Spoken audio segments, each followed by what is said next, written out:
Look at this joint question. This is a truss. You can see that there's a force here, there's a force here, force here. This is the ruler, and this is a hinge. For this truss, we have to put one force here, two forces here. And now we should not assume AX equal to 0 because there's a force in the x-axis here. So this AX gonna be the opposite. Since this is 20 going positive, this is gonna be 20 going negative because that's the only two forces. Now we should do a free body diagram for this member. You should ignore the inside and put it like this. Okay, this is not 0 this time because there is a force in the y-axis. We should take the internal, the external forces only, not the truss inside. Okay, and also we have to the best is to go to moment at point A. Why? Because I want to cancel AX, AY. There's two unknowns here. So I want to take the moment where there is a lot of reactions unknown. From this moment at A equal to 0, I could find EY. So apply summation moment at A. This force gonna push it negative 15 times 2, minus 15 times 4. This is minus 40, 2, minus 40 times 6. And then the 20 gonna push it like this. 20 times this distance, 1.5 perpendicular from A. Like that. And then AY gonna be positive, plus AY, and times what? AY times 2. That's 8. So you can find AY, 41.25. These reactions is not compression tension. These are as is, 41.25. And then you found AY, you could find AY by summation of forces at the Y. Summation of forces at the Y equal to 0. You could find AY minus 15 minus 40 plus AY is 41.25, and this is not included, that's in the X. And of course, summation of force X equal to 0, summation of force at X equal to 0, you could find AX.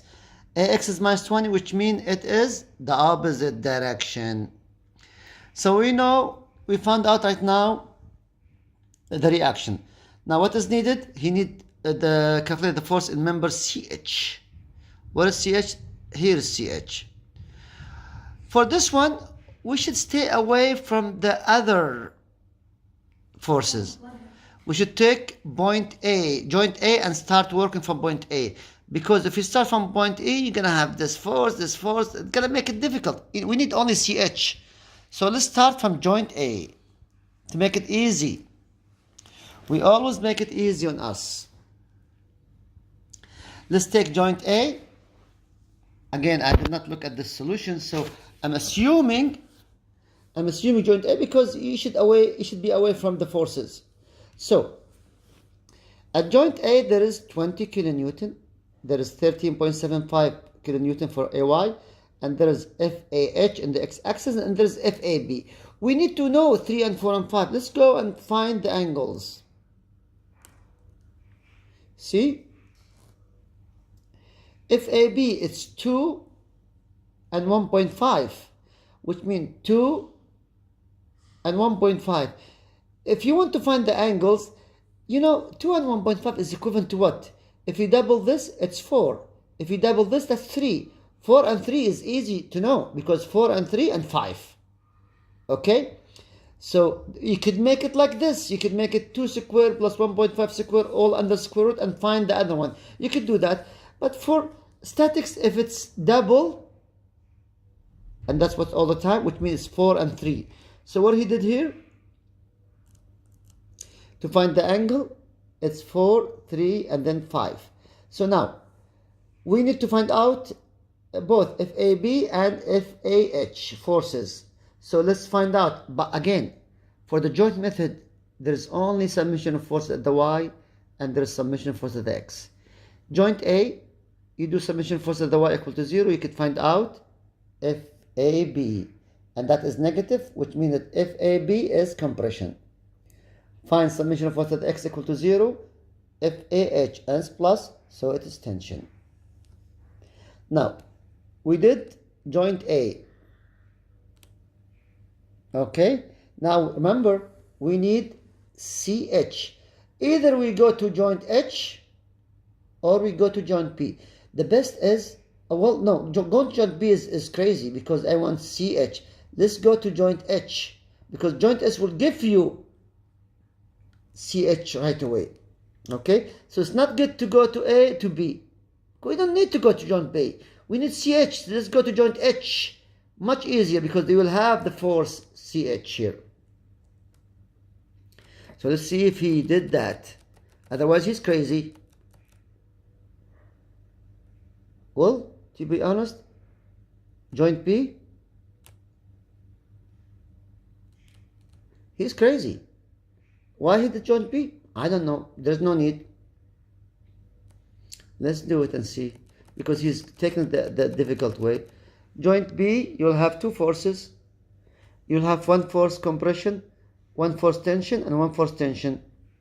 Summation force at the y equal to 0. You did this. Add S tension, FBH. And then FBC is minus 18.33 is compression. So let's find joint H. He went down. Here he has FBH, FCH, FGH, and FAH. Remember joint H? You'll have force, force, force, and force. And remember, you want only joint CH. So you do summation force of the Y, you know this, and there's nothing else in the Y, so you can find FCH easy. Summation force of the Y equal to 0, so you could find FCH. And remember, you have to make it FCH in the Y 3 over 5. FCH 3 over 5. And then you should find this is negative, so it's compression, and that is what's needed. So FCH is negative. Okay? You should do also summation force of the X if you wanted to find out FGH, and that will give you also tension. Okay? Redo this and make sure that you understand how to find the angles. Okay? Thank you.